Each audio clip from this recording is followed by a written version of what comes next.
Assalamu alaikum. Thank you for watching my videos and for comments. And last lectures में हमने पढ़ा था कि फिज़िक्स है क्या, उनके इंट्रोडक्शंस पढ़ा था और ओरिजिन्स पढ़ा था। आज के लेक्चर्स में हम पढ़ेंगे कि क्लासिफिकेशन ऑफ फिज़िक्स,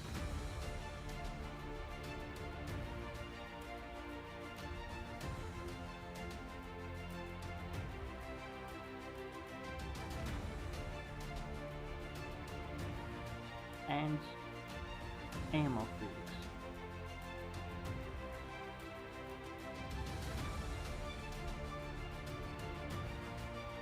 तो क्लासिफिकेशन ऑफ फिज़िक्स में अगर हम देखें तो अगर फिज़िक्स को हम ब्रॉडली देखें तो मैंने फर्स्ट लेक्चर्स में आप लोगों को बताया था कि फिज़िक्स जो स्टार्ट हुआ था तो ये स्टोन एज से स्टार्ट हुआ था और आगे जाकर फिर ये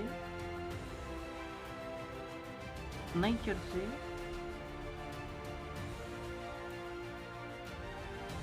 सेपरेट होकर फैक्ट की तरफ चला गया। तो मतलब जो नेचर्स को हम स्टडी कर रहे थे, हम इसको स्टडी कर रहे थे फिलॉसफी में,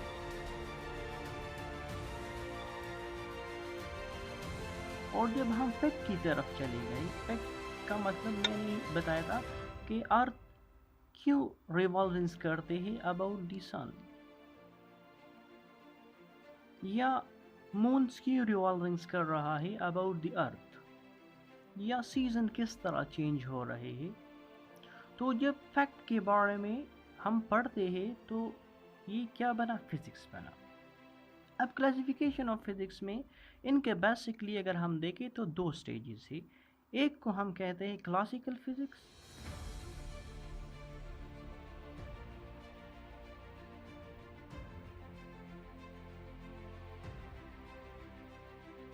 एंड सेकंड्स को हम कहते हैं modern physics.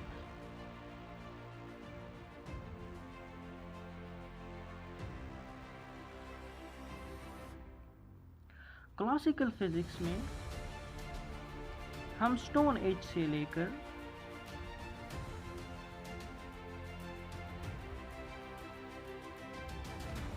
the end of 19th century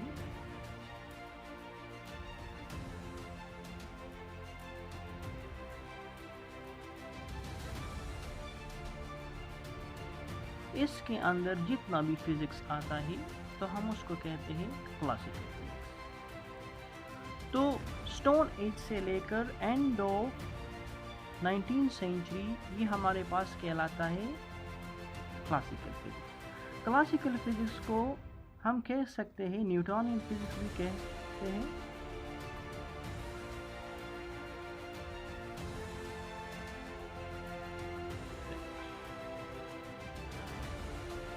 तो इसलिए इसको न्यूटोनियन फिज़िक्स कहते हैं कि इसमें ज़्यादातर जो लॉज हैं जिसकी मदद से एक ऑब्जेक्ट्स मोशंस करते हैं, तो अगर उनके बिहेवियर को हमने समझना होगा तो वी यूज़ न्यूटोनियन फिज़िक्स। तो हम न्यूटन्स लॉ को, जितने भी हमारे पास न्यूटन्स लॉज थे, जो हमारे पास बेसिक 3 लॉज हैं, उसकी मदद से हम क्लासिकल फिज़िक्स को समझ सकते हैं।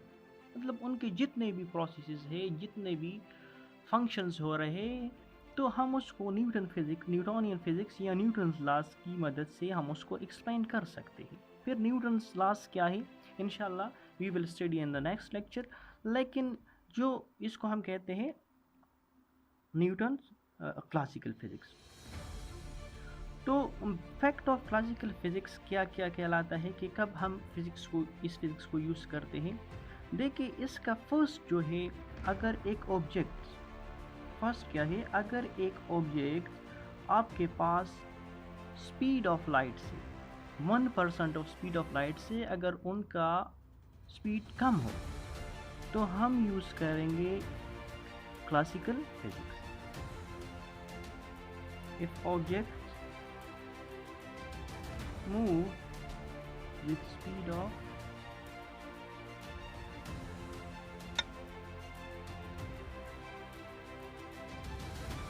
तो क्वांटम मैकेनिक्स जो है इसका फर्स्ट पार्ट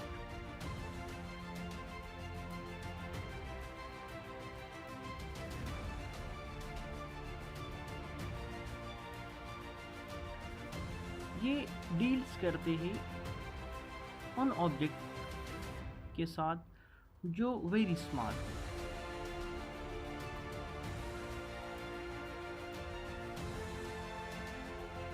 मतलब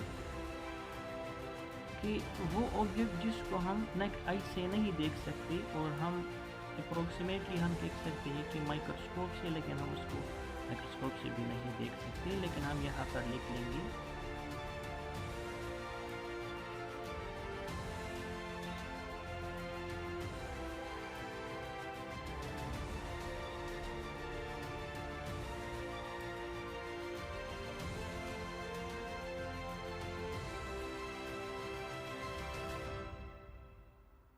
स्कोप।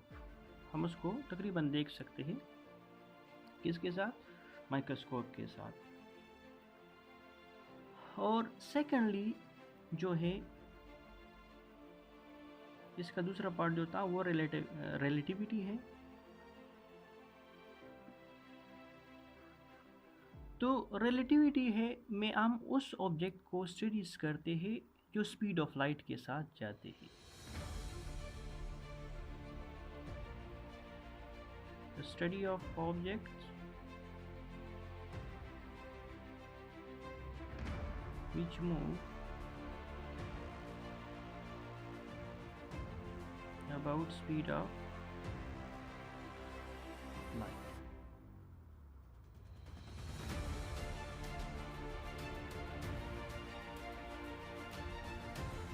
और जब इन दोनों को कंबाइन किया जाता है, मतलब क्वांटम मैकेनिक्स को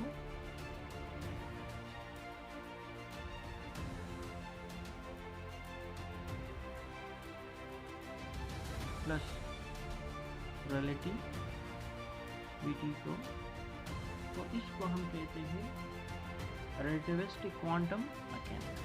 इन दोनों को कंबाइन करके हम इसको कहते हैं रिलेटिविस्टिक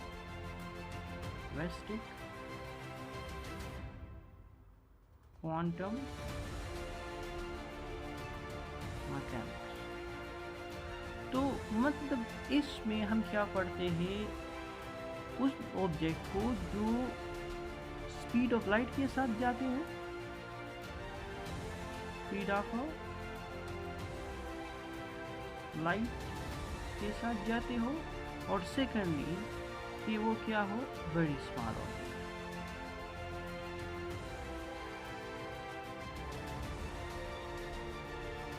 अब क्वेश्चन ये अराइज होता है कि हम क्लासिकल फिजिक्स को क्यों नहीं पढ़ते या क्यों पढ़ते हैं हम उसको, why we study classical physics, why we study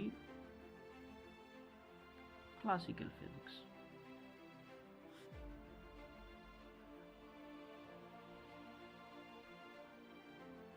तो देखिए क्लासिकल फिजिक्स को हम इसलिए पढ़ते हैं कि देखिए जिस तरह मैंने पहले ही बताया था फर्स्ट लेक्चर में भी कि हमारे पास जो फिज़िक्स आया हुआ है ये फिलॉसफी से आया हुआ है। फिलॉसफी में हम ज़्यादातर लार्ज ऑब्जेक्ट को पढ़ रहे थे, मतलब कि पहले भी साइंटिस्ट गैलीलियो और न्यूटन के दौर में या उनसे पहले भी, न्यूटन एंड गैलीलियो के दौर से पहले भी यहाँ पर जो साइंटिस्ट थे वो उन ऑब्जेक्ट्स पर सोचते थे और उन पर वो काम कर सकते थे जिनको वो देख सकते। साइंटिस्ट उन ऑब्जेक्ट्स पर काम कर सकते थे जिनको वो देख सकते थे, जिनको वो फील कर सकते थे। लेट्स सपोज अगर साइंटिस्ट थे वो अर्थ पर काम करते तो इजीली कर सकते थे, अगर सन पर करते थे तो इजीली कर सकते थे, या रोटेशंस ऑफ अर्थ या रिवॉल्विंग्स ऑफ अर्थ ऑफ अर्थ, अगर इन पर ये काम करते थे तो आसानी के साथ कर सकते थे।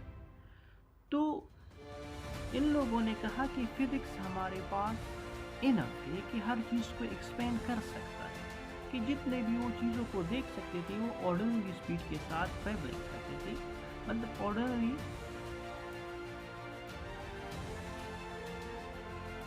स्पीड के साथ ये तमाम ऑब्जेक्ट्स मोशंस करते हैं, ऑर्डिनरी स्पीड्स मोशंस करते हैं, तो मतलब कि न्यूटन्स लॉस को ये फॉलो कर सकते थे।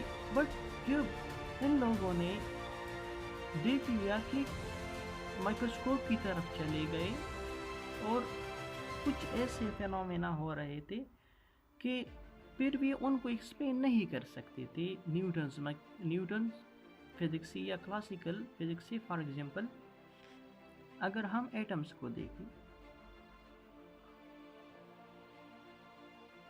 अगर हम एक एटम्स को देखें तो उसके अंदर प्रोटॉन रहते हैं और न्यूट्रॉन रहते हैं, प्रोटॉन रहते हैं और न्यूट्रॉन रहते हैं, और इसके अराउंड हमारे पास इलेक्ट्रॉन्स रिवॉल्व करते हैं। तो अब ये बात तो ठीक है कि प्रोटॉन्स पर पॉजिटिव चार्ज है, इलेक्ट्रॉन्स पर नेगेटिव चार्ज है, तो पॉजिटिव नेगेटिव को अट्रैक्ट करता है, ये रिवॉल्व करता है। लेकिन मसला ये हुआ कि ये जो न्यूक्लियस है इसके अंदर प्रोटॉन रह रहे और हमें पता है कि प्रोटॉन पर पॉजिटिव चार्ज होता है, पॉजिटिव चार्ज होता है। तो अगर एक जगह पर पॉजिटिव है और दूसरी जगह पर भी पॉजिटिव है तो ये एक दूसरे को रिपल्स करते हैं। तो अब यहाँ पर न्यूक्लियस के अंदर क्या हो रहा है कि ये बाउंडेड है और न्यूक्लियस हमारे पास। तो इस तरह और भी हजार क्वेश्चंस उठ रहे थे क्लासिकल फिजिक्स पर, तो उनको सोल्व करने के लिए ये मॉडर्न फिजिक्स आया, जिसमें इस तरह थिनी ऑब्जेक्ट को, पार्टिकल्स को स्टडी करते थे और इस चीज़ को, उन ऑब्जेक्ट को जो स्पीड ऑफ लाइट्स को अप्रोच करते थे तो उनको स्टडी करते थे। तो हम अगर समरी करें यहाँ पर, तो हमने पढ़ लिया कि क्लासिकल फिजिक्स था,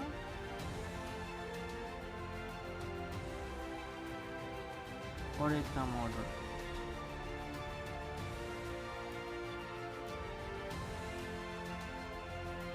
तो सिंपली क्लासिकल फिजिक्स में वो सारा फिजिक्स आता है जो स्टोन एज से लेकर एंड ऑफ 19th सेंचुरी तक, और मॉडर्न फिजिक्स 19th सेंचुरी से फॉरवर्ड जो भी है तो उसको हम कहलाते हैं मॉडर्न फिजिक्स।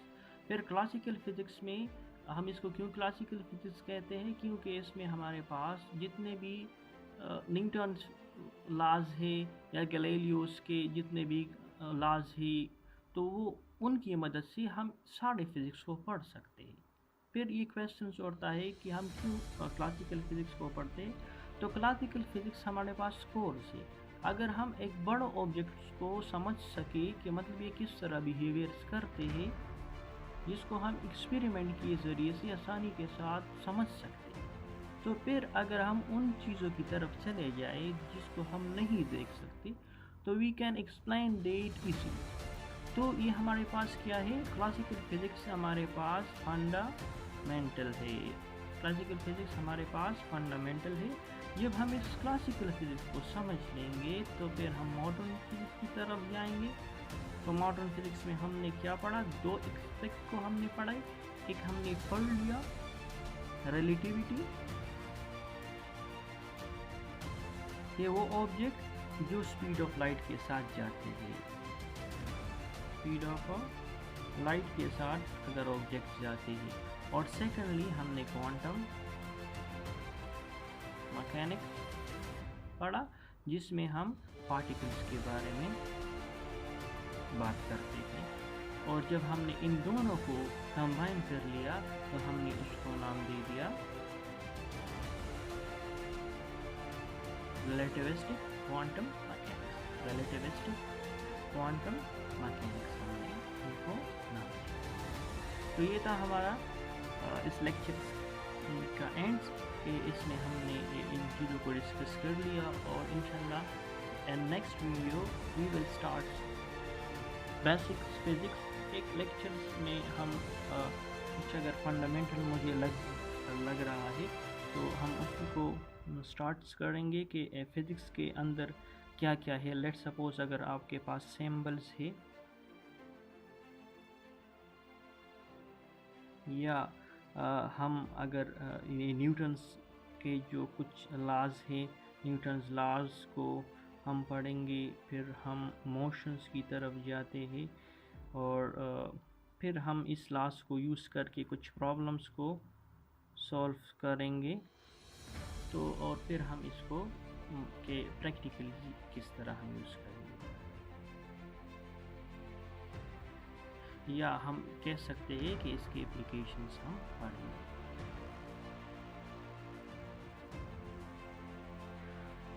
इंशाल्लाह हम इसके बाद फिर स्टार्ट्स करेंगे 9 जो फंडामेंटल कोर्स है 9 क्लास, और ऑनवर्ड जाएंगे। कुछ हम बात करेंगे क्लास 10th के, और 11th क्लास के, और 12th क्लास। इसके अंदर तो ये जितने भी फंडामेंटल्स है तो हम इसको इंशाल्लाह डिस्कस करेंगे कि मतलब इनके एप्लीकेशंस क्या है, या 9 क्लास 10 के साथ कितना रिलेशंस रखता है, या 10 11 के साथ, या 11 12 के साथ, या इसमें कौन कौन से हमारे पास क्लासिकल फिज़िक्स में आते हैं और कौन से हमारे पास मॉडर्न फिज़िक्स में आते हैं। हम इनको नेक्स्ट लेक्चर्स में डिस्कस करेंगे। तो ये सिंबल्स हम इंशाल्लाह पढ़ेंगे, न्यूटन्स लॉज को, मोशंस